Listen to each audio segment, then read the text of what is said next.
الحمد للہ رب العالمین والصلاة والسلام علی سید الانبیاء والمرسلین اما بعد فاعوذ باللہ من الشیطان الرجیم بسم اللہ الرحمن الرحیم النبی اولیٰ بالمؤمنین من انفسہم وازواجہ امہاتہم آمنت باللہ صدق اللہ مولانا العظیم وصدق رسولہ النبی الکریم الامین الرؤوف الرحیم قال اللہ تبارک و تعالی فی القرآن المجید والفرقان الحمید فی شان حبیبہ ومحبوبہ مخبرا وآمرا ان اللہ وملائکتہ یصلون علی النبی یا ایہا الذین آمنوا صلوا علیہ وسلموا تسلیما۔ درود پاک پڑھیے۔ الصلاۃ والسلام علیک یا سیدی یا رسول اللہ، الصلاۃ والسلام علیک یا سیدی یا حبیب اللہ، الصلاۃ والسلام علیک یا سیدی یا محبوب اللہ، وعلی آلک واصحابک یا سیدی یا نور اللہ۔ اللہ جل مجدہ الکریم کی حمد و ثنا، تعریف و توصیف اور اس کے پیارے حبیب نبی مکرم نور مجسم شب اسرا کے دلہا امام الانبیاء سید الانبیاء حبیب کبریا احمد مجتبیٰ سیدنا محمد مصطفیٰ صلی اللہ علیہ وآلہ وسلم کی بارگاہ اقدس میں بصد ادب و احترام درود و سلام کا نذرانہ پیش کرنے کے بعد، میرے محترم معزز دوستو بزرگوں، انسان کی فطرت ہے کہ انسان جس کے ساتھ تعلق رکھتا ہے اس کے بارے میں کوئی بھی ایسا لفظ انسان نہیں سن سکتا جو اس کی شان کے لائق نہ ہو، کوئی بھی ایسا جملہ اس کے بارے میں نہیں سن سکتا کہ جو اس کی شان کے لائق نہ ہو۔ مثال کے طور پر ہمارا تعلق ہمارے گھر کے اندر جن افراد سے ہوتا ہے وہ ہمارا باپ ہے، ہماری ماں ہے، ہماری اولاد ہے، ہمارے بھائی ہیں، ہماری بہنیں ہیں۔ یہ گھر کے اندر یہ افراد ہوتے ہیں عام طور پر۔ تو کوئی بھی انسان، اگر کوئی شخص اس کی بھائی کے خلاف بات کرے تو بھائی اپنے بھائی کے خلاف بات سننے کے لیے تیار نہیں ہوتا۔ اگر کوئی شخص اس شخص کی بہن کے بارے میں بات کرے تو وہ شخص کبھی بھی اپنی بہن کے بارے میں غلط الفاظ نہیں سنے گا۔ اگر کوئی شخص اس شخص کے باپ کے بارے میں کوئی غلط الفاظ استعمال کرے، کوئی غلط جملہ کہے، تو وہ شخص اپنے باپ کے بارے میں کبھی بھی کوئی غلط جملہ، کوئی لفظ سننے کے لیے تیار نہیں ہوگا۔ اور سب سے بڑھ کر جس سے پیار ہوتا ہے بندے کو، جس سے محبت ہوتی ہے، وہ بندے کی ماں ہوتی ہے۔ اور اگر کوئی شخص اس شخص کی ماں کے بارے میں کوئی لفظ کہہ دے تو کوئی بھی ایسا غیرت مند انسان نہیں ہوگا کہ جو اپنی ماں کے بارے میں کوئی لفظ سننے کے لیے تیار ہو جائے۔ ایک وہ ماں ہے جس نے ہمیں جنم دیا ہے، وہ ہماری سگی ماں ہے۔ اس کی عظمت، اس کی شان، اس کی رفعت نبی پاک علیہ الصلاۃ والسلام نے خود بیان فرمائی ہے، اور جو اس کے حقوق اولاد پر فرض ہیں وہ بھی نبی پاک علیہ الصلاۃ والسلام نے خود بیان فرمائے ہیں۔ بلکہ قرآن مجید میں اللہ کریم نے والدین کے ساتھ حسن سلوک کرنے کا حکم ارشاد فرمایا ہے۔ کوئی بھی شخص ایسا نہیں ہوگا کہ جو کہے کہ میں بڑا غیرت مند ہوں، لیکن اس کی ماں کے بارے میں جو کوئی مرضی کچھ کہتا رہے اور وہ چپ رہے، تو وہ کوئی بھی شخص اس کو غیرت مند شخص نہیں کہے گا، غیرت مند بیٹا اسے نہیں کہے گا۔ یہ وہ ماں ہے جس نے ہمیں جنم دیا، جس نے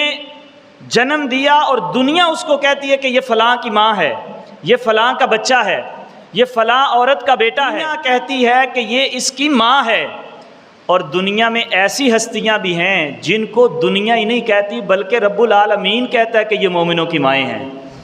مومنین کی مائیں ہیں۔ رب تعالیٰ نے ارشاد فرمایا النبی اولا بالمؤمنین من انفسہم، نبی کریم علیہ السلام کی ذات وہ ذات ہے جو مومنوں کو ان کی جانوں سے بھی زیادہ قریب ہیں۔ نبی کی ذات وہ ذات ہے جو مومنوں کو ان کی جانوں سے بھی زیادہ قریب ہیں، اور فرمایا وَأَزْوَاجُهُ أُمَّهَاتُهُمْ، اور نبی کریم علیہ السلام کی جتنی بیویاں ہیں وہ مومنوں کی مائیں ہیں۔ تو قرآن میں اللہ کریم نے جن ہستیوں کو سارے مومنوں کی مائیں قرار دیا وہ نبی پاک علیہ السلام کی پاک بیویاں ہیں۔ ان میں سے آج جس اپنی امی جان کا تذکرہ ہم نے کرنا ہے وہ سیدہ طیبہ طاہرہ عابدہ زاہدہ عالمہ محدثہ مفسرہ حافظہ قاریہ نبی کریم علیہ السلام کی بڑی پیاری زوجہ محترمہ سیدہ کائنات سیدہ عائشہ صدیقہ رضی اللہ تعالیٰ عنہا ہیں۔ ان کا ذکر خیر کریں گے ہم، کیونکہ کوئی بھی بیٹا ایسا نہیں ہوگا کہ اگر اس کی ماں کے خلاف کوئی بات کرے تو بیٹا گھر میں بیٹھا رہے کہ جی میں تو کسی کے ساتھ کوئی لڑائی نہیں لیتا، میں تو کسی کو کچھ نہیں کہتا، میں بڑا غیرت مند ہوں لیکن میں کسی کو کچھ کہوں گا نہیں، میری ماں کے بارے میں جو مرضی کہتا پھرے۔ لیکن ہم وہ غیرت مند ہیں کہ اگر ہماری ماں کے بارے میں کوئی لفظ کہے گا تو ہم کبھی بھی خاموش نہیں رہیں گے، ہم اسے جواب ضرور دیں گے۔ نبی پاک علیہ السلام کی پیاری زوجہ حضرت سیدہ کائنات سیدہ عائشہ صدیقہ رضی اللہ تعالی عنہا، آپ کا نام عائشہ ہے اور آپ کی والدہ کا نام حضرت ام رومان ہے، اور آپ کے والد محترم یار غار حبیب مصطفیٰ حضرت سیدنا ابو بکر صدیق رضی اللہ تعالی عنہ ہیں۔ نبی پاک علیہ السلام کی جب تک حیات ظاہری میں سیدہ کائنات سیدہ خدیجۃ الکبریٰ رضی اللہ تعالی عنہا حیات رہیں، حضور نے دوسرا نکاح نہیں فرمایا۔ 25 سال کی عمر مبارک میں نبی پاک علیہ السلام نے سیدہ خدیجۃ الکبریٰ رضی اللہ تعالی عنہا سے نکاح کیا، اور یہ خوش نصیب عورت ہے، دنیا کی خوش نصیب عورت ہے کہ نبی کریم علیہ السلام کی صحبت میں حضرت خدیجۃ الکبریٰ رضی اللہ تعالی عنہا نے 25 سال اپنی زندگی گزاری ہے۔ 25 سال حضور کی خدمت میں رہیں۔ جب حضور نبی رحمت صلی اللہ علیہ وآلہ وسلم کی عمر مبارک ظاہری 50 سال ہوئی تو حضرت خدیجۃ الکبریٰ رضی اللہ تعالی عنہا کا وصال ہوا، اور حضرت خدیجۃ الکبریٰ رضی اللہ تعالی عنہا کے وصال کے بعد حضور بڑے غمگین رہتے تھے۔ نبی پاک علیہ السلام کی بارگاہ میں چند صحابہ حاضر ہوئے، عرض کی یا رسول اللہ صلی اللہ علیہ وسلم آپ دوسرا نکاح فرما لیں تاکہ آپ کے ساتھ کوئی عورت ہوگی حوصلہ دینے والی ہوگی، آپ کا غم کم ہوگا۔ تو نبی پاک علیہ السلام نے ارشاد فرمایا کہ کون سی عورت ایسی ہے جس کے ساتھ میں نکاح کروں؟ ابھی صحابہ سے مشورہ ہو رہا ہے۔ نبی پاک علیہ السلام نے پوچھا تو صحابہ نے عرض کی یا رسول اللہ صلی اللہ علیہ وسلم ایک حضرت سودا رضی اللہ تعالی عنہا ہیں اور دوسری حضرت ابو بکر صدیق رضی اللہ تعالی عنہ کی بیٹی صدیقہ حضرت اماں عائشہ صدیقہ رضی اللہ تعالی عنہ، آپ جس کے ساتھ چاہیں نکاح فرما لیں۔ اب نبی پاک علیہ السلام نے فرمایا میں فیصلہ کروں گا۔ یہ بات میں دونوں زوجہ بنی نبی پاک علیہ السلام کی، لیکن شان سنیے حضرت اماں عائشہ صدیقہ رضی اللہ تعالی عنہا کا۔ بیٹے خوش ہوتے ہیں جب کسی بیٹے کے سامنے ماں کی شان بیان کی جائے کہ ہماری امی جان کی یہ شان ہے۔ نبی پاک علیہ السلام گھر میں آرام فرما رہے ہیں اور حضرت جبرائیل امی حضور کی خدمت میں حاضر ہوئے۔ نبی پاک علیہ السلام نے دیکھا کہ حضرت جبرائیل امی علیہ السلام کے ہاتھ میں ریشمی کپڑا ہے اور اس ریشمی کپڑے میں کوئی شیل لپیٹی ہوئی ہے۔ تو نبی پاک علیہ السلام کی خدمت میں حاضر ہوئے تو حضور علیہ السلام فرمانے لگے جبریل یہ تمہارے ہاتھ میں ریشمی کپڑے کے اندر کیا لپیٹا ہوا ہے؟ تو حضرت جبرائیل امی نے اس کپڑے کو کھولا، ایک تصویر دکھائی نبی پاک علیہ السلام کو، اور حضرت جبرائیل امی عرض کرنے لگے یا رسول اللہ صلی اللہ علیہ وسلم اللہ کا پیغام لے کر حاضر ہوا ہوں، رب فرما رہا ہے یہ جس شخصیت کی تصویر ہے آپ اس کے ساتھ نکاح فرما لیں۔ وہ تصویر کس کی تھی؟ حضور فرماتے جب میں نے وہ تصویر دیکھی تو وہ حضرت اماں عائشہ صدیقہ رضی اللہ تعالیٰ عنہ کی تھی۔ نبی پاک علیہ الصلاۃ والسلام کی خدمت میں حضرت عائشہ صدیقہ رضی اللہ تعالیٰ عنہ کا رشتہ لانے والی ہستی بھی حضرت جبریل سے، یا رسول اللہ صلی اللہ علیہ وسلم رب فرما رہا ہے کہ آپ اس کے ساتھ نکاح فرما لیں۔ اور نبی پاک علیہ الصلاۃ والسلام فرماتے ہیں یہ ایک دن نہیں ہوا، 3 دن لگاتار حضرت جبرائیل امین میرے پاس آتے رہے یہ پیغام لے کر، اور پھر میں نے فیصلہ کیا کہ میں حضرت سیدہ عائشہ صدیقہ رضی اللہ تعالیٰ عنہا کے ساتھ نکاح کر لوں۔ نبی پاک علیہ الصلاۃ والسلام نے حضرت عائشہ صدیقہ رضی اللہ تعالیٰ عنہا کے ساتھ نکاح کیا تو اس وقت آپ کی عمر چھوٹی تھی، جس پر لوگ اعتراض کرتے ہیں آج کہ نعوذ باللہ نبی پاک علیہ الصلاۃ والسلام، نعوذ باللہ یہ لفظ ہماری زبانوں پر جاری نہیں ہو سکتے، لیکن ایک اعتراض ہے ان کا، اور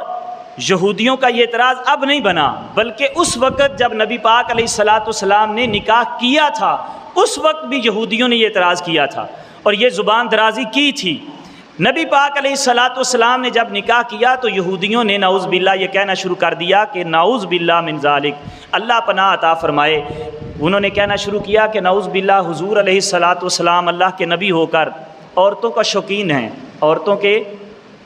شوقین ہیں کہ ایک چھوٹی سی بچی سے نکاح کر لیا۔ آج بھی یہودی یہی الفاظ کہتے ہیں، اور ہندو نے بھی، جو ان کی نوپر شرما تھی وہ انڈیا میں جس نے گستاخی کی، اس نے بھی یہی لفظ کہے، اور آج اسی بات پہ اس نے بھی اعتراض کیا ہے۔ نبی پاک علیہ الصلاۃ والسلام، اگر اس کا جواب ایک تحقیقی وہ تو بات کی بات ہے کہ اس وقت حضرت اماں عائشہ صدیقہ رضی اللہ تعالیٰ عنہا کی اصل عمر مبارک کتنی تھی، وہ تحقیقی جواب ہے، وہ بات کا ہے، لیکن ان کو کچھ عقل کرنی چاہیے، کچھ سوچنا چاہیے کہ اگر کوئی شخص اس طرح کا شوق رکھتا بھی ہو، میں نبی پاک کی مثال نہیں دے رہا، میں عام کسی شخص کی بات کر رہا ہوں، میں اپنی بات کر رہا ہوں، آپ کی بات کر رہا ہوں، کوئی بھی عام شخص اگر اس طرح کا شوق رکھتا ہو تو کیا وہ 50 سال کی عمر میں جا کے شوق پورے کرے گا؟ 50 سال کی عمر میں جا کے شوق پورے نہیں کیے جاتے۔ نبی پاک علیہ الصلاۃ والسلام کی عمر مبارک اس وقت 50 سال ہے۔ اگر نعوذ باللہ بالفرض حضور نے شوق پورا کرنا ہوتا تو 25 سال کی عمر میں شادی کرتے نا حضور۔ جب حضرت سیدہ خدیجۃ الکبریٰ رضی اللہ تعالیٰ عنہا کے ساتھ شادی کی، اس وقت محبوب کریم علیہ الصلاۃ والسلام نے ایسی عورت کے ساتھ شادی کی جو پہلی 2 دفعہ بیاہی جا چکی تھیں۔ حضرت خدیجۃ الکبریٰ رضی اللہ تعالیٰ عنہا کے 2 نکاح ہو چکے تھے، پہلے خاوند فوت ہو چکے تھے، اس کے بعد نبی کریم علیہ الصلاۃ والسلام نے حضرت عائشہ صدیقہ رضی اللہ تعالی عنہا سے نکاح کیا۔ تو اگر اس طرح کا نعوذ باللہ ہوتا بھی معاملہ تو شوق تو پورے کیے جاتے ہیں جوانی کی عمر میں۔ تو نبی پاک علیہ الصلاۃ والسلام نے تو حضرت اماں عائشہ صدیقہ رضی اللہ تعالی عنہا کے ساتھ نکاح کیا ہے 50 سال کی عمر میں، لہٰذا یہ اعتراض ان کا کبھی بھی عقل کے مطابق نہیں ہے۔ دوسری بات یہ بھی یاد رکھیں کہ یہ اللہ کا حکم تھا نبی پاک علیہ الصلاۃ والسلام کو، اور پھر نبی پاک علیہ الصلاۃ والسلام نے حضرت اماں عائشہ صدیقہ رضی اللہ تعالیٰ عنہا کے ساتھ نکاح کیا۔ تو اس میں حکمت کیا تھی کہ حضور نے حضرت اماں عائشہ صدیقہ کے ساتھ نکاح کیوں کیا؟ رب نے نکاح کا حکم کیوں فرمایا؟ تو شارحین حدیث اور مفسرین اکرام اس میں ایک حکمت یہ بیان کرتے ہیں۔ اس کی حکمت یہ تھی کہ نبی پاک علیہ الصلاۃ والسلام نے اس دنیا ظاہری سے پردہ فرمانا تھا، تو آپ کے بعد ایک ایسی ہستی ہونی چاہیے تھی کہ عورتوں کو بھی مسئلہ پوچھنے میں شرم محسوس نہ ہو، اور باقاعدہ طور پر نبی پاک علیہ الصلاۃ والسلام نے حدیث میں ارشاد فرمایا، نبی پاک علیہ الصلاۃ والسلام نے صحابہ کے درمیان ارشاد فرمایا، اے میرے صحابہ، اپنے دین کا آدھا حصہ، اپنے دین کا آدھا حصہ، اور ایک حدیث کے لفظ ہیں اپنے دین کا 2/3 حصہ میری عائشہ سے لینا، 2/3 حصہ میری عائشہ سے لینا، اور آدھا تم اپنا دین میری عائشہ سے لے لینا۔ حضرت ابو موسیٰ اشعری رضی اللہ تعالیٰ عنہ فرماتے ہیں، کسی بھی صحابی کا کوئی بھی سوال ہوتا کسی حدیث کے بارے میں کہ یہ حدیث سچی ہے یا نہیں، کسی بھی عمل کے بارے میں کہ یہ حضور کا عمل ہے یا نہیں، کوئی بھی فقہ کا سوال ہوتا، ناپاکی کا سوال ہوتا، نماز کا سوال ہوتا، زندگی کا کوئی بھی سوال آتا تو حضرت ابو موسیٰ اشعری رضی اللہ تعالیٰ عنہ کہتے ہیں کوئی بھی صحابی ہوتا، کوئی بھی صحابیہ ہوتی، کوئی بھی مسئلہ پوچھنا ہوتا تو وہ حضرت عائشہ صدیقہ رضی اللہ تعالیٰ عنہا کے دروازے پر حاضر ہو جایا کرتا تھا، اور کوئی ایسا سوال نہ ہوتا تھا کہ حضرت اماں عائشہ صدیقہ رضی اللہ تعالیٰ عنہا اس کا جواب نہ دیتی۔ نبی پاک علیہ الصلاۃ والسلام کی ازواج میں سے سب سے کم عمر حضرت عائشہ صدیقہ رضی اللہ تعالیٰ عنہا تھیں، اور حضور علیہ الصلاۃ والسلام کی ظاہری حیات کے بعد جو آپ نے زندگی گزاری ہے اس دنیا کے اندر، ظاہری حیات کے اندر، وہ آپ نے 48 سال زندگی گزاری ہے، 48 سال۔ اور جس طرح حضرت اماں عائشہ صدیقہ رضی اللہ تعالیٰ عنہا نے لوگوں تک دین کا پیغام پہنچایا اور جتنے دین کی تعلیم دی، علماء فرماتے ہیں اگر حضرت اماں عائشہ صدیقہ رضی اللہ تعالیٰ عنہا نہ ہوتی تو عورتوں کا کوئی مسئلہ بھی ہمارے پاس موجود نہ ہوتا۔ عورتوں کے ایسے مسائل جو حضرت اماں عائشہ صدیقہ رضی اللہ تعالیٰ عنہا نے بیان کیے۔ ایک صحابی رسول حضرت اماں عائشہ صدیقہ رضی اللہ تعالیٰ عنہ کی خدمت میں حاضر ہوا، عرض کرنے لگے کہ اے امی جان، میں نے آپ سے ایک سوال کرنا ہے لیکن مجھے شرم آتی ہے۔ اس سوال کوئی کسی عورت کا مسئلہ ہوگا یا کوئی ایسا مسئلہ ہوگا جس کے پوچھنے میں شرم محسوس ہوتی ہوگی۔ عرض کرنے لگے کہ میں نے ایک سوال پوچھنا ہے لیکن مجھے شرم محسوس ہوتی ہے، سنیے میری اماں جان کا جواب۔ فرمانے لگیں تو میرا بیٹا ہے، میں تیری ماں ہوں، اور جس طرح جو بات تو اپنی ماں کے ساتھ کہنے میں شرم محسوس نہیں نہ کرتا، وہ بات مجھ سے کہنے میں بھی شرم محسوس نہ کر، تو سوال کر، میں انشاءاللہ تجھے ضرور جواب عطا کروں گی۔ اور آپ کی تبلیغ کا طریقہ یہ ہوتا تھا کہ جتنی بھی عورتیں ہوتی تھیں وہ آپ کے گھر میں جمع ہوتی تھیں، جتنی بھی عورتیں ہوتی تھیں وہ گھر میں جمع ہوتی تھیں، آپ باقاعدہ طور پر انہیں باقاعدہ طور پر مسائل بتاتی تھیں، اور جو صحابہ کرام رضوان اللہ تعالیٰ علیہم اجمعین ہوتے تھے وہ مسجد میں بیٹھتے تھے، اور آپ کو علم ہوگا کہ حضرت اماں عائشہ صدیقہ رضی اللہ تعالیٰ عنہا کا جو حجرہ تھا وہ اس کی کھڑکی ایک مسجد نبوی کی طرف کھلتی تھی۔ نبی پاک علیہ الصلاۃ والسلام کی ظاہری حیات کے بعد بھی وہ کھڑکی قائم رہی، صحابہ کرام نے اس پر پردہ لٹکا دیا۔ حضرت اماں عائشہ صدیقہ رضی اللہ تعالیٰ عنہا گویا درس گھر میں دیتی تھیں، عورتیں آپ کے سامنے بیٹھ کے مسائل سنتی تھی اور صحابہ کرام مسجد کے اندر بیٹھ کے مسائل سنا کرتے تھے۔ اس طرح دین کا پیغام ہماری امی جان نے ہم تک پہنچایا۔ کئی پاکی اور ناپاکی کے مسائل ایسے ہوتے کہ آج عورتیں ڈھونڈتی کہ ہم کس سے پوچھیں، لیکن حضرت اماں عائشہ صدیقہ رضی اللہ تعالیٰ عنہا کی سیرت پڑھ کے دیکھیں تو حضرت اماں عائشہ صدیقہ رضی اللہ تعالیٰ عنہا نے ہمارے لیے سارا کچھ چھوڑ دیا ہے، ہمارے لیے سارا کچھ چھوڑ کے رکھا ہے کہ یہ دین ہے، اس طرح مسائل تم نے حل کرنے ہیں، اس طرح اپنی بیوی کو، اپنی ماں کو، اپنی بیٹی کو سمجھانا ہے تم نے۔ نبی پاک علیہ الصلاۃ والسلام کی ساری ازواج کی شان وراء الورا ہے، وہ ہماری مائیں ہیں، ہمارے کے سار کا تاج ہیں، لیکن حضرت اماں عائشہ صدیقہ رضی اللہ تعالیٰ عنہا کی شان سنیے۔ حضرت اماں عائشہ صدیقہ رضی اللہ تعالیٰ عنہا خود بیان کرتی ہیں کہ ایک دن نبی پاک علیہ الصلاۃ والسلام نے ارشاد فرمایا، اے عائشہ ادھر دیکھ یہ جبریل کھڑے ہیں، ادھر دیکھ یہ جبریل کھڑے ہیں، اور جملہ سننا۔ نبی پاک علیہ الصلاۃ والسلام فرمانے لگے، عائشہ یہ جبریل کھڑے ہیں اور تمہیں سلام کہہ رہے ہیں، تمہیں سلام کہہ رہے ہیں۔ حضرت اماں عائشہ صدیقہ عرض کرتی ہیں، یا رسول اللہ میرا سلام بھی کہہ دیجئے، میرا سلام بھی کہہ دیجئے۔ اور عرض کرنے لگی، یا رسول اللہ آپ اللہ کے رسول ہیں، وہ چیز میں نہیں دیکھ سکتی جو آپ کی آنکھیں دیکھ سکتی ہیں۔ یا رسول اللہ آپ دیکھ سکتے ہیں کہ جبریل کھڑے ہیں اور جبریل نے مجھے سلام کہا ہے، لیکن میں اس چیز کو دیکھ نہیں سکتی۔ نبی پاک علیہ الصلاۃ والسلام نے جو پیار حضرت اماں عائشہ صدیقہ رضی اللہ تعالیٰ عنہا سے کیا، اور جو محبت حضرت اماں عائشہ صدیقہ رضی اللہ تعالیٰ عنہا کو عطا فرمائی، حضرت اماں عائشہ صدیقہ رضی اللہ تعالیٰ عنہ فرماتی ہیں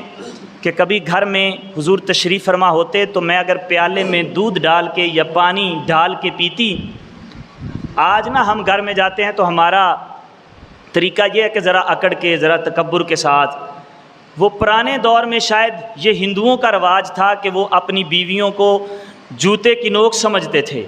لیکن محبوب کریم علیہ الصلاۃ والسلام نے اور اسلام نے عورت کو عزت عطا فرمائی۔ اور حضرت اماں عائشہ صدیقہ رضی اللہ تعالیٰ عنہا فرماتی ہیں، حضور کا عمل یہ ہوتا تھا کہ جب میں دودھ پیالے میں ڈالتی یا پانی پیالے میں ڈالتی تو وہ پانی یا دودھ میں جب پی لیتی تو پھر حضور فرماتے عائشہ مجھے بھی دو۔ آج کوئی کسی کا جھوٹا پینے کے لیے تیار نہیں، لیکن امام الانبیاء ہو کر نبی پاک علیہ الصلاۃ والسلام فرماتے ہیں عائشہ مجھے دے، اور عائشہ رضی اللہ تعالیٰ عنہ فرماتی ہیں یہاں ہی بس نہیں ہو جاتی تھی، میرا جھوٹا ہی نہیں پیتے تھے حضور، بلکہ نبی پاک علیہ الصلاۃ والسلام فرماتے تھے عائشہ بتا تو نے کس جگہ منہ لگا کے پیا ہے۔ یہ تھی محبت نبی کریم علیہ الصلاۃ والسلام کی۔ حضور فرمایا کرتے تھے عائشہ بتا کس جگہ منہ لگا کے پیا ہے، اور حضرت اماں عائشہ الصدیقہ رضی اللہ تعالیٰ عنہ عرض کرتی یا رسول اللہ اس جگہ سے پیالے سے منہ لگا کے میں نے پیا ہے، تو اماں عائشہ صدیقہ رضی اللہ تعالیٰ عنہ فرماتی ہیں حضور وہیں سے منہ لگا کر پیا کرتے تھے، وہیں سے منہ لگا کر پیتے تھے۔ یہ نبی پاک علیہ الصلاۃ والسلام کی محبت تھی، اور محبوب کریم علیہ الصلاۃ والسلام نے خود حضرت اماں عائشہ الصدیقہ رضی اللہ تعالیٰ عنہا کی شانیں بیان کی ہیں، اور بلکہ صرف محبوب خدا نے شانیں بیان نہیں کی۔ اگر آپ قرآن مجید کا 20واں پارہ کھولیں اور سورہ نور کھولیں تو اس کی اگر آپ آیت نمبر 11 پڑھیں اور اس کی تھوڑی سی تفسیر اگر آپ پڑھیں تو آپ کو نظر آئے گا کہ شان عائشہ رب العالمین بھی بیان فرماتا ہے۔ نبی پاک علیہ الصلاۃ والسلام ایک دفعہ غزوہ بنی مستلق پہ تشریف لے گئے، اور اس غزوہ سے جب واپس تشریف لائے تو جب بھی حضور غزوے پہ تشریف لے جاتے تھے، یہ بخاری شریف کی حدیث ہے اور بڑی طویل حدیث ہے، خود حضرت اماں عائشہ الصدیقہ روایت کرتی ہیں اس حدیث کو۔ آپ فرماتی ہیں کہ حضور جب بھی سفر پہ تشریف لے جاتے تھے تو تمام ازواج کے درمیان قرعہ اندازی کرتے تھے حضور، اور جس کا نام نکلتا تھا اس زوجہ کو حضور ساتھ تشریف لے جاتے تھے، ساتھ لے جاتے تھے۔ حضرت اماں عائشہ صدیقہ رضی اللہ تعالیٰ عنہ فرماتی ہیں غزوہ بنی مستلق کا یہ سفر تھا اور حضور نے قرآن اندازی کی تو خوش قسمتی سے میرا نام نکل آیا، تو نبی پاک علیہ الصلاۃ والسلام نے فرمایا عائشہ تیار ہو جاؤ، سفر پہ تم نے ساتھ جانا ہے۔ حضرت عائشہ فرماتی ہیں کہ سفر کیا، غزوہ ختم ہوا، جب واپس پلٹے تو مدینہ سے کچھ پیچھے رات کا وقت ہوا تو حضور نے فرمایا کہ پڑاؤ کیا جائے، یہاں آرام کیا جائے گا، اس کے بعد آگے سفر کیا جائے گا۔ اماں عائشہ الصدیقہ رضی اللہ تعالیٰ عنہ فرماتی ہیں کہ اس غزوے میں قلت رزق تھا، بہت زیادہ قلت تھی، تھوڑا سا 1-2 لقمے کھانے کو ملتے تھے اور زیادہ کھانا کھانے کو نہیں ملتا تھا، سب کمزور ہو چکے تھے، اور میری عمر بھی کم تھی، کھانا کم ملتا تھا تو میرے جسم کا وزن بالکل ہلکا پھلکا ہو گیا تھا، اور طریقہ یہ تھا سفر کا کہ اونٹ کے اوپر کجاوا تھا با پردہ، تو اماں عائشہ الصدیقہ رضی اللہ تعالیٰ نے فرماتی ہیں میں اس میں بیٹھتی، صحابہ اکرام اس کجاوے کے ساتھ اونٹ کو لے کے چلتے، اس طرح سفر ہو رہا تھا۔ جب آرام کیا تو میں کجاوے سے نکلی، قضائے حاجت کے لیے تھوڑا سا دور پردے کے لیے، پردے کا جہاں اہتمام ہو وہاں گئی۔ میرے گلے میں ایک ہار تھا جو میں نے اپنی بڑی بہن حضرت اسماء رضی اللہ تعالی عنہا سے لیا تھا۔ وہ کہتی ہیں وہ ہار کہیں گم گیا، میں واپس آئی تو میں نے دیکھا تو وہ ہار نہیں تھا۔ اماں عائشہ الصدیقہ رضی اللہ تعالیٰ عنہ فرماتی ہیں میں واپس ہار تلاش کرنے کے لیے گئی، جب واپس آئی تو دیکھا کہ قافلہ جا چکا تھا، کوئی بھی وہاں شخص موجود نہیں تھا۔ آپ فرماتی ہیں کہ اس وقت قافلے کا طریقہ یہ ہوتا تھا کہ قافلے کے پیچھے ایک شخص رہا کرتا تھا، جہاں بھی پڑاؤ ہوتا تھا تو وہ شخص دیکھتا تھا کہ کسی کو کوئی چیز گر نہ گئی ہو، گم نہ ہو گئی ہو، وہ چیزیں اکٹھی کرتا تھا، پھر قافلے کے ساتھ وہ شخص مل جاتا تھا۔ آج ڈیوٹی جس صحابی کی تھی وہ حضرت صفوان رضی اللہ تعالیٰ عنہ تھے۔ حضرت صفوان رضی اللہ تعالیٰ عنہ پیچھے سے دیکھتے آ رہے تھے کہ کوئی چیز کسی کی گری نہ ہو، تو میں اس خیال میں وہیں رک گئی کہ جو بھی تلاش کرنے آئے گا چیزیں، جس کی بھی ڈیوٹی ہے وہ جہاں پہ آئے گا تو میں اس کے ساتھ چلی جاؤں گی۔ حضرت عائشہ صدیقہ رضی اللہ تعالیٰ عنہا فرماتی ہیں کہ میں نے با پردہ ہو کر وہیں لیٹ گئی اور مجھ پر نیند سی طاری ہونے لگی۔ اتنے میں حضرت صفوان رضی اللہ تعالیٰ عنہ آئے، اور حضرت صفوان رضی اللہ تعالیٰ عنہ نے اونچی آواز میں، جب آپ نے دیکھا نا کہ کوئی عورت ہے تو آپ فرماتی ہیں کہ انہوں نے مجھے پہچان لیا کہ میں زوجہ رسول ہوں، اللہ کے نبی کی زوجہ ہوں، تو تھوڑا سا دور کھڑے ہو کے اونچی آواز میں پڑھا انا للہ و انا الیہ راجعون۔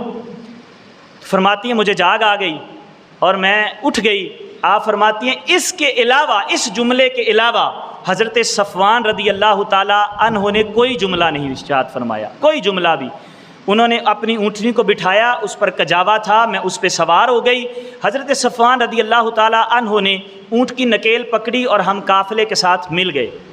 اور شروع سے یہ وتیرہ ہے کہ نیک لوگ جو ہوتے ہیں ان پر تہمتیں ضرور لگاتے ہیں لوگ، کوئی بہانہ چاہیے لوگوں کو تو بات کرنے کا۔ حضرت اماں عائشہ صدیقہ رضی اللہ تعالی عنہا فرماتی ہیں جب میں اور حضرت صفوان رضی اللہ تعالی عنہ قافلے کے ساتھ ملے تو منافق بھی شامل تھے۔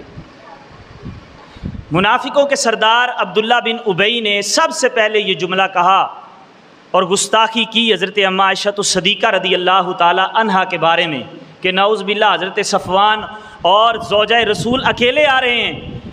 اور جب مدینے میں گئے اور مدینہ شریف میں یہ بات عبداللہ بن ابی نے آگ کی طرح پھیلا دی، اور نبی پاک علیہ السلام بھی پریشان ہے، حضرت اماں عائشہ صدیقہ رضی اللہ تعالی عنہا بھی پریشان ہے کہ اب کیا ہوگا۔ لیکن حضرت اماں عائشہ صدیقہ رضی اللہ تعالی عنہا کو ابھی اس بات کا علم نہیں تھا کہ یہ بات اتنی پھیل چکی ہے۔ تہمت لگا دی گئی،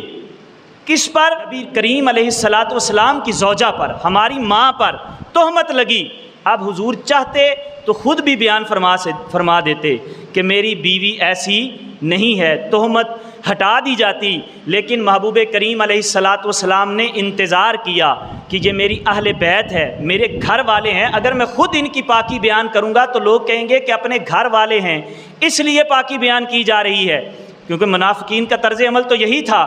تو نبی پاک علیہ السلام منبر پر تشریف فرما ہوئے اور حضور رحمت عالم صلی اللہ علیہ وآلہ وسلم نے ارشاد فرمایا کون ہے تم میں سے جو اس منافق کو جواب دے؟ تو سب سے پہلی ہستی جو کھڑی ہوئی وہ حضرت عمر فاروق رضی اللہ تعالیٰ عنہ تھے۔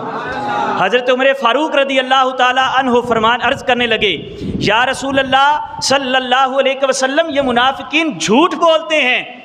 یہ جھوٹے ہیں۔ جو رب کریم آپ کے جسم اطہر پر مکھی بیٹھنا گوارا نہیں کرتا، جو رب آپ کے جسم اطہر پر ایک گندی مکھی بیٹھنا گوارا نہیں کرتا، وہ کیسے گندی عورت کو آپ کے بستر پر لیٹنا گوارا کر سکتا ہے؟ ایسا ہو ہی نہیں سکتا۔ نبی پاک علیہ السلام خوش ہوئے،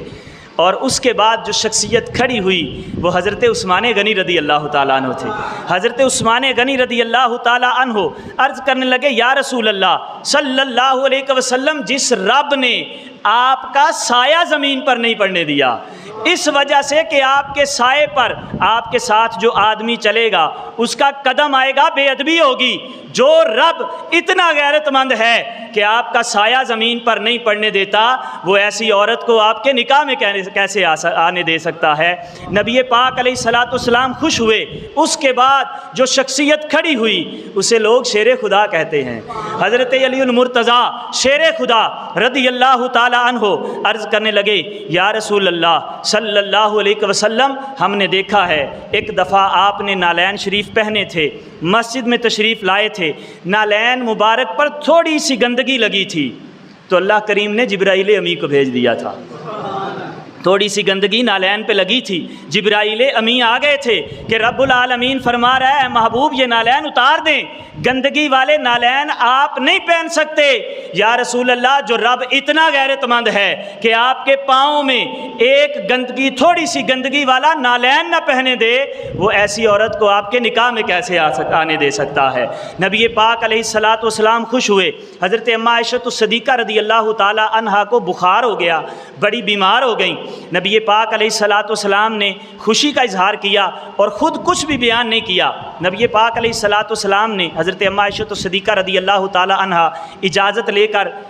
گھر تشریف لے گئیں، اپنے میکے چلی گئیں، حضرت ابوبکر صدیق رضی اللہ تعالی عنہ کے گھر گئیں۔ نبی پاک علیہ السلام ایک دن حضرت عائشہ صدیقہ رضی اللہ تعالی عنہا کے پاس آئے اور فرمانے لگے عائشہ تیرا کیا حال ہے؟ تیرا کیا حال ہے؟ قربان جائیں اس عائشہ کے جس کا حال پوچھنے محبوب خدا چلے آئے، جس کا حال پوچھنے اللہ کے رسول چلے آئے۔ نبی پاک علیہ السلام نے فرمایا عائشہ تیرا کیا حال ہے؟ اماں عائشہ صدیقہ رضی اللہ تعالی عنہا عرض کرتی ہیں یا رسول اللہ میں ٹھیک ہوں۔ نبی پاک علیہ السلام نے ارشاد فرمایا عائشہ میں چاہتا تو تیری پاکی بیان کر سکتا تھا، لیکن اگر میں خود بیان کرتا تو لوگ کہتے کہ اپنے گھر والے ہیں اس لیے بیان کر رہے ہیں، تو میں انتظار کر رہا ہوں کہ رب العالمین خود تیری پاکی بیان فرمائے، میں انتظار کر رہا ہوں۔ حضرت اماں عائشہ صدیقہ رضی اللہ تعالیٰ عنہ فرماتی ہیں حضور وہیں تشریف فرما تھے کہ آپ پر وحی کے آثار ہمیں نظر آئے۔ حضور کی پیشانی مبارک پر پسینہ آتا تھا جب وحی نازل ہوتی تھی۔ جب وحی نازل ہوئی، وہ کیفیت ختم ہوئی، تو نبی پاک علیہ الصلاۃ والسلام نے ارشاد فرمایا، عائشہ تجھے مبارک ہو، تیری تہمت ہٹ گئی ہے، تیری پاکی میں اللہ کریم نے قرآن کی 18 آیتیں نازل فرما دی ہیں۔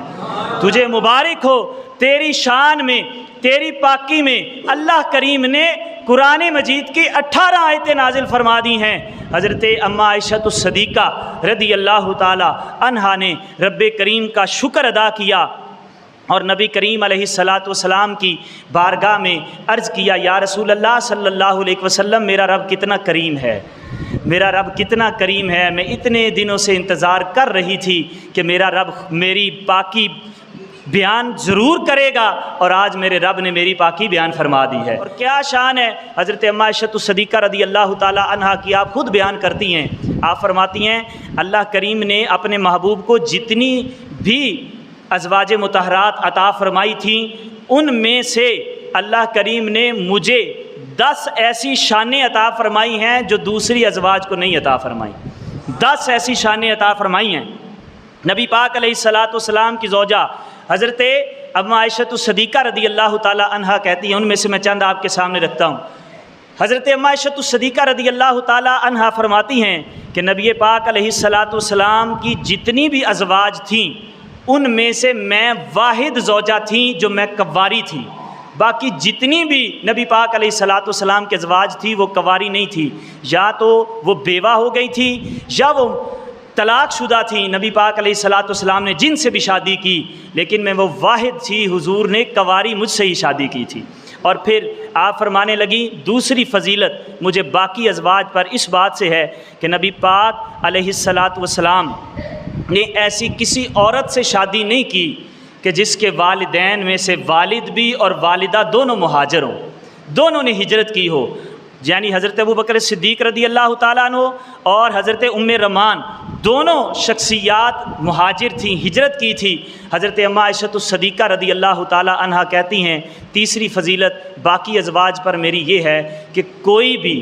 زوجہ ہو، حضور جس کے پاس بھی تشریف لے کے گئے، جس کے پاس بھی حضور تشریف لے کے جاتے، حضور نے باری مقرر کی ہوئی تھی نا کہ فلاں دن فلاں بیوی کے پاس، فلاں دن فلاں زوجہ کے پاس، پھر اگلا دن فلاں زوجہ کے پاس، تو حضرت اماں عائشہ الصدیقہ رضی اللہ تعالی عنہا فرماتی ہیں، اللہ کریم نے مجھے یہ عزت عطا فرمائی تھی، مجھے یہ شان عطا فرمائی تھی کہ اللہ کے محبوب کی ذات پر اگر وحی نازل ہوتی تھی تو صرف میرے بستر پر نازل ہوتی تھی، اور کسی کے بستر پر حضور پر وحی نازل نہیں ہوتی تھی۔ اور حضرت اماں عائشہ الصدیقہ رضی اللہ تعالی عنہا آپ فرماتی ہیں، اللہ نے مجھے یہ شان عطا فرمائی ہے کہ جب نبی پاک علیہ الصلاۃ والسلام کا ظاہری وصال ہونے لگا تو حضور میرے حجرے میں آرام فرما رہے تھے، اور صرف میرے حجرے میں ہی نہیں، حضرت اماں عائشہ فرماتی ہیں حضور کا سر اقدس اس وقت میرے سینے پہ تھا جس وقت اللہ کی بارگاہ میں حضور تشریف لے کر گئے تھے، اور فرماتی ہیں اللہ نے مجھے یہ شان عطا فرمائی کہ قیامت تک حضور میرے حجرے میں آرام فرما رہے ہیں۔ آج جو گنبد خضرا ہے نا، جو سنہری جالیاں ہیں، وہ حضرت اماں عائشہ الصدیقہ رضی اللہ تعالی عنہا کا حجرہ مبارک ہے، جہاں لوگ جا کر سلامی عرض کرتے ہیں، وہ حضرت اماں عائشہ الصدیقہ رضی اللہ تعالی عنہا کا حجرہ مبارک ہے۔ اور سنیے، آج کو بولے ہماری اماں کے بارے میں اور ہم خاموش رہیں، یہ ایک غیرت مند بیٹے کا طریقہ نہیں ہو سکتا۔ حضرت عمار بن یاسر رضی اللہ تعالیٰ عنہ، یہ حضور کے صحابی ہیں، آپ کے سامنے کسی شخص نے حضرت اماں عائشہ الصدیقہ رضی اللہ تعالیٰ عنہا کی شان کے بارے میں کوئی لفظ کہے تو حضرت عمار بن یاسر رضی اللہ تعالیٰ عنہ نے جو اسے جواب دیا وہ سنیے۔ نبی پاک علیہ الصلاۃ والسلام کے صحابی ہیں، اور جو پہلا جملہ ہے آپ فرمانے لگے، یہاں سے دفع ہو جاؤ، یہاں سے دفع ہو جاؤ، ہزاروں قومیں وجود میں آئیں خشک و تر کے رشتے سے، لیکن ہم نے بنیاد دوستی رکھی خیر البشر کے رشتے سے، ہمارا وہ رشتے میں کچھ نہیں لگتا جو حضور کے بارے میں کوئی بات کرے یا حضور کی زوجہ کے بارے میں کوئی بات کرے۔ نبی پاک علیہ الصلاۃ والسلام کے صحابی حضرت عمار بن یاسر رضی اللہ تعالی عنہ فرمانے لگے، تو نے میری امی جان کے بارے میں غلط لفظ کہے ہیں، دفع ہو جا، میرے پاس کھڑا نہ ہو، کیونکہ مجھے پتہ ہے تو نے میری امی کے بارے میں گستاخی کی ہے، اب تیری شکل سلامت نہیں رہے گی، اللہ تیری شکل میں تجھے کتا بنا کے اس دنیا سے لے کے جائے گا، تو سلامت نہیں رہے گا، اس سے پہلے کہ تجھ پر عذاب نازل ہو میرے پاس سے چلا جا۔ آج اگر کوئی بیٹھ کے، چاہے وہ ہندوستان میں بیٹھ کے بات کرے، چاہے وہ یورپی کسی ممالک میں بیٹھ کے کوئی بات کرے، لیکن ہماری امی جان کے بارے میں کوئی بات کرے گا تو ہم کبھی بھی برداشت نہیں کریں گے۔ جنے والی آواز کڈو، ماں ہے اپنی ماں، آپ کی ماں کے بارے میں، میری ماں کے بارے میں کوئی جملہ کہے تو صحیح بازار میں کھڑے ہو کے ہم قتل کرنے تک جائیں گے، لیکن سارے مومنوں کی ماں کے بارے میں بکواس کرے کوئی اور ہم خاموش ہو کے بیٹھے رہیں، ہم کبھی بھی یہ گوارا نہیں کر سکتے، ہم کبھی بھی یہ گوارا نہیں کر سکتے۔ کہتے ہیں کہ یہاں ریلیاں نکالنے کا کیا فائدہ، یہاں مذمتیں بیان کرنے کا کیا فائدہ۔ ایک بیان دیا ہے تحریک لبیک کے امیر حافظ سعد حسین رضوی دامت برکاتہم العالیہ نے، ایک بیان دیا صرف، اور انڈیا والوں کی چیخیں نکل گئی ہیں۔ تو کوئی جنا بندہ بات تو کرے صحیح، تو کافر تو ویسے ہی لرز جاتا ہے، وہ تو کمزور ہے کیونکہ اس کے پاس ایمان ہی نہیں۔ جس بندے کے دل میں ایمان ہے وہی مضبوطی کے ساتھ کھڑا رہتا ہے، جس بندے کے پاس ایمان ہے وہی مضبوطی کے ساتھ کھڑا رہتا ہے۔ کافر تو لرز جاتا ہے، آپ اس کو تھوڑا سا للکارے تو صحیح۔ نبی پاک علیہ السلام کی امت کی یہ شان ہے کہ یہ امت کے افراد تھوڑے ہوتے ہیں، کافر تعداد میں زیادہ ہوتے ہیں، لیکن اللہ کریم اپنے نبی کی امت کی مدد فرما کر فرشتوں کے ذریعے بھی ان کو غلبہ عطا فرماتا ہے۔ اللہ کریم ہماری حاضری کو قبول فرمائے۔ وآخر دعوانا ان الحمد للہ رب العالمین۔